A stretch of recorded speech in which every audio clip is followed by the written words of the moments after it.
है आपका रासायनिक संयोग के नियम या लॉज ऑफ केमिकल कॉम्बिनेशन। तो इसमें क्या आपके विभिन्न सारे तत्व मिलके क्या है, तत्व या एलिमेंट मिलके आपके क्या बनाते हैं, यौगिक बनाते हैं। ठीक है, अब जब आपके तत्व से मिलके यौगिक बन रहा है तो ये क्या होते हैं, आपके कुछ नियमों को फॉलो करते हैं, जिसमें आपका पहला लॉ है द्रव्यमान संरक्षण। जैसे मानने के लिए आपकी कोई रिएक्शन हुई, C+O2 मिलके आपका क्या बना है, CO2 बना है। ठीक हो गया, तो ये आपके एलिमेंट हो गए, इनने मिलके आपका क्या करा है, यौगिक बनाया है। तो जब आपके एलिमेंट मिलके यौगिक बनते हैं, या आप बोल सकते हैं कि तत्वों के संयोजन से कोई यौगिक बनता है, तो वो आपके कुछ नियमों को फॉलो करता है, कुछ नियमों का पालन करता है, जिसमें आपका पहला नियम है द्रव्यमान संरक्षण का नियम। तो हम स्टार्ट करते हैं आपका फर्स्ट लॉ, द्रव्यमान संरक्षण, law of conservation of mass. तो ये आपका गिवन था, लेवोसर ने दिया था आपका 1774 में। तो लेवोसर ने क्या बोला था, किसी रासायनिक अभिक्रिया में भाग लेने वाले पदार्थों का कुल द्रव्यमान उत्पन्न होने वाले उत्पाद के द्रव्यमान के बराबर होता है। जैसे आपका यहाँ पे एग्जाम्पल दिया है, A+B मिलके आपका C+D बना रहा है। तो A+B जो है यहाँ पे आपका अभिकारक है, और अभिकारक ने मिलके आपका C+D उत्पाद बनाया है, जिसमें A का मास आपका गिवन है WA और B का मास आपका WB।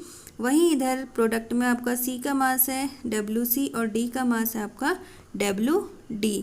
तो नियमानुसार क्या है आपका, अगर आप करेंगे WA+WB करेंगे, जो आपका किसका मास दिया हुआ है, अभिक्रिया का द्रव्यमान दिया हुआ है, ये बराबर हो जाएगा किसके, WC+WD, जो आपका उत्पाद का द्रव्यमान है। तो यहाँ पे आपको दिख रहा है कि जो अभिकारक का द्रव्यमान है वो बराबर हो जाएगा किसके, उत्पाद के द्रव्यमान के बराबर है। यही कहा आपका द्रव्यमान संरक्षण के नियम में कि किसी भी रासायनिक अभिक्रिया में भाग लेने वाले पदार्थों का कुल द्रव्यमान, मतलब WA+WB जो है अभिकारक का द्रव्यमान है, उत्पन्न होने वाले उत्पाद के द्रव्यमान के बराबर होता है। मतलब जो आपका WC+WD के इक्वल हो जाएगा। तो यहाँ से निकल के आता है, या आप इसको ये भी बोल सकते हैं कि किसी भी रासायनिक अभिक्रिया में पदार्थ ना तो उत्पन्न होता है और ना ही नष्ट होता है, केवल उसका रूपांतरण संभव है। वही आपका क्या कहलाता है, द्रव्यमान संरक्षण का नियम कहलाता है। तो हम इसको एक एग्जाम्पल से भी समझते हैं आपके।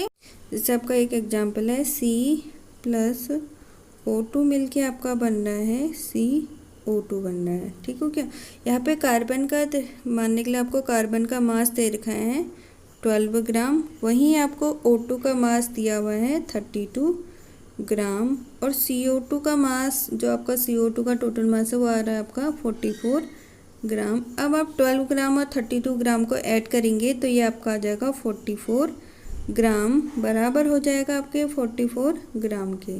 ठीक है, तो यहाँ से निकल के आ रहा है कि जितना आपका अभिकारक का द्रव्यमान गिवन है 44 ग्राम, वो बराबर है किसके, CO2 के द्रव्यमान के 44 ग्राम के बराबर है। तो आप यहाँ पर बोल सकते हैं कि जितना अभिकारक का द्रव्यमान बराबर हो जाता है उत्पाद के द्रव्यमान के बराबर।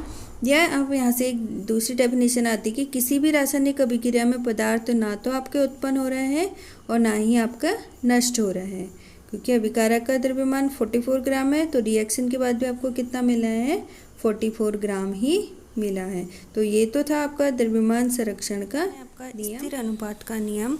तो आपका जो स्थिर अनुपात का नियम है ये आपका दिया था जोसेफ प्राउस्ट ने दिया था 1754-1826 के बीच में दिया था इसने। ठीक है, अब इन्होंने क्या बोला था, इनके अनुसार किसी भी यौगिक में तत्वों के द्रव्यमानों का अनुपात क्या होता है, आपका सदैव समान रहता है। मतलब आपने कोई भी यौगिक ले दिया, उसमें जो तत्व होंगे, आपके जो एलिमेंट होंगे, उनका मास या द्रव्यमान हमेशा क्या होगा, समान होगा। उनका रेशियो अगर आप निकालेंगे तो हमेशा समान होगा, चाहे आप उन्हें किसी भी स्रोत से प्राप्त कर ले, तो तब भी उनका जो द्रव्यमान का जो रेशियो होगा, द्रव्यमान का जो अनुपात होगा, वो हमेशा समान होगा। तो मैं इसे आपको एक एग्जाम्पल से समझाती हूँ।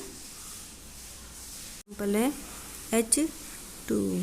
अब H2O में क्या है, आपके दो हाइड्रोजन के एलिमेंट है और एक आपका ऑक्सीजन का एलिमेंट है। तो हम इसमें आपका हाइड्रोजन और ऑक्सीजन के द्रव्यमान का अनुपात निकालते हैं या रेशियो निकालते हैं, ठीक है। तो इसमें हाइड्रोजन का मास आपका 1 होता है, 1 होता है, और इसमें 2 हाइड्रोजन है तो इसका मास कितना हो जाएगा आपका 2। उसी तरह से ऑक्सीजन का मास हो जाएगा आपका 16। अब आप इसका रेशियो निकालेंगे तो ये कितना आएगा आपका 1:2 आएगा, ठीक है।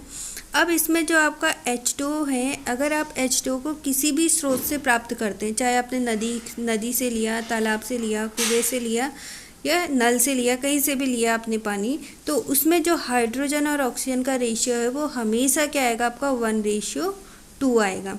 तो इसीलिए इसको क्या बोला है आपका स्थिर अनुपात का नियम बोला है। मतलब इसमें जो इनके द्रव्यमानों का जो रेशियो है, जो अनुपात है, वो सदैव क्या होगा आपका समान होगा। इसलिए इसमें जो होगा आपका हाइड्रोजन और उसका रेशियो कितना आएगा 1:2 O2 है, ठीक है।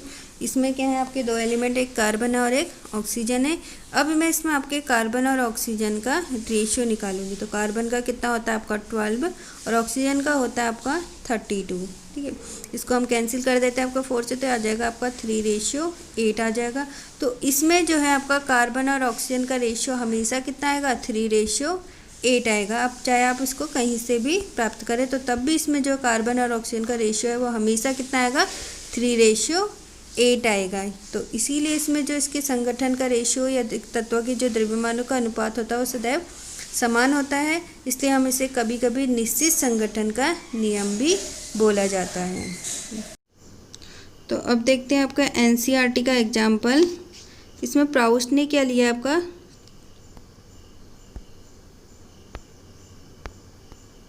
इसमें प्राउस्ट ने लिया आपका क्यूप्रिक कार्बोनेट के 2 नमूने ले रखे हैं, जिनमें से आपका एक प्राकृतिक है और एक संश्लेषित है, ठीक है।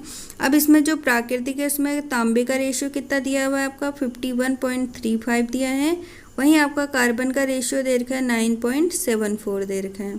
ऐसी आपका जो संश्लित है क्यूप्रिक कार्बोनेट, उसमें तांबे का रेशियो है 51.35 और कार्बन का रेशियो है 9.74।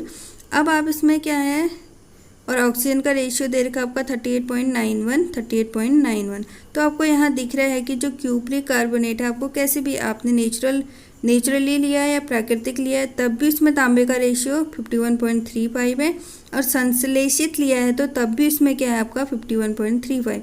मतलब दोनों में रेशियो क्या है आपका सेम है, ठीक है। तो इसी बोलते हैं आपका स्थिर अनुपात का नियम।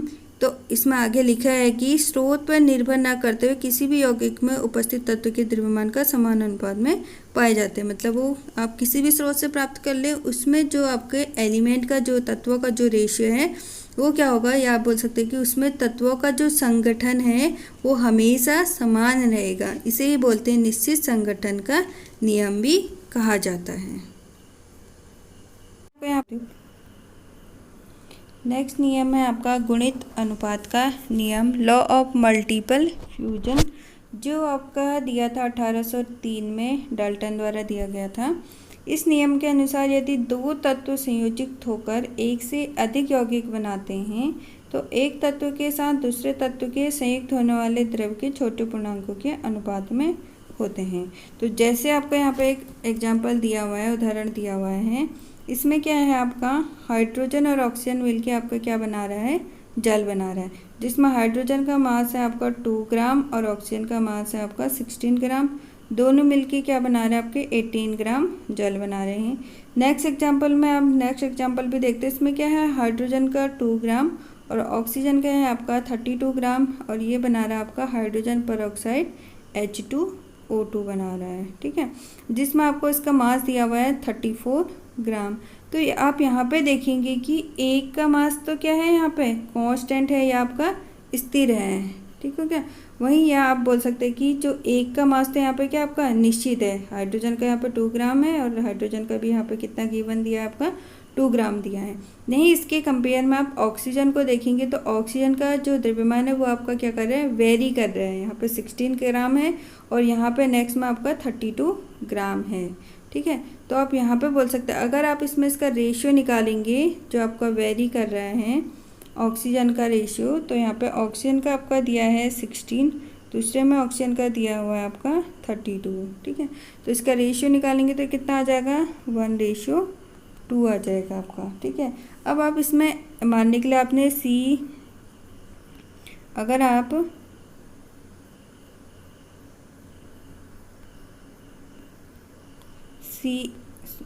सी प्लस ओ मिल के अगर आपका, ये नेक्स्ट एग्जाम्पल है, ये तो आपका एनसीईआरटी का एग्जाम्पल है, सॉरी, ये तो आपका एनसीईआरटी का एग्जाम्पल है। अब मैं आपको एक नेक्स्ट एग्जाम्पल से भी समझाती हूँ। सी प्लस ओ मिल के आपका क्या बना रहा है, एक CO बना रहा है और दूसरा आपका बना रहा है CO2 बना रहा है, ठीक है।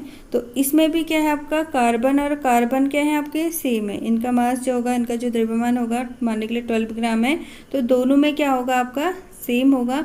बट यहाँ पे जो ऑक्सीजन है उसका क्या करेगा आपका वेरी करेगा, ठीक है। तो ऑक्सीजन और ऑक्सीजन का रेशियो निकालेंगे, यहाँ पर वही 16 और 32 करेंगे, तो यहाँ पर भी इसका रेशियो कितना आएगा आपका 1:2 आएगा, ठीक है। तो यहाँ से एक डेफिनेशन बन जाती है आपकी कि एक तत्व के निश्चित द्रव्यमान से दूसरे तत्व का भिन्न भिन्न द्रव्यमान संयोग करता है तो वो आपस में क्या होंगे आपके सरल अनुपात में होंगे, मतलब उनका जो रेशियो होगा वो आपका हमेशा क्या होगा सेम होगा। उसी तरह से मतलब एक का मास तो क्या करना है आपका कांस्टेंट होगा या आप बोल सकते हैं स्थिर होगा, उसके कंपेयर में जो आपका भिन्न मास वाला है, यहाँ पे क्या है भिन्न मास वाला क्या आपका ऑक्सीजन है, ऑक्सीजन का यहाँ पर 60 ग्राम दे रखा है और यहाँ पे आपका 32 ग्राम दे रखा है। जब आप इन दोनों का रेशियो निकालेंगे या इन दोनों का अनुपात निकालेंगे तो वो हमेशा क्या होगा आपका सेम अनुपात में आएगा। इसी को बोलते हैं आपका गुणित अनुपात का नियम। तो ये तो थे आपके एग्जाम्पल के साथ कुछ नियम। अब हम नेक्स्ट नियम पढ़ेंगे आपका नेक्स्ट लेक्चर में। तो thank you watching this video.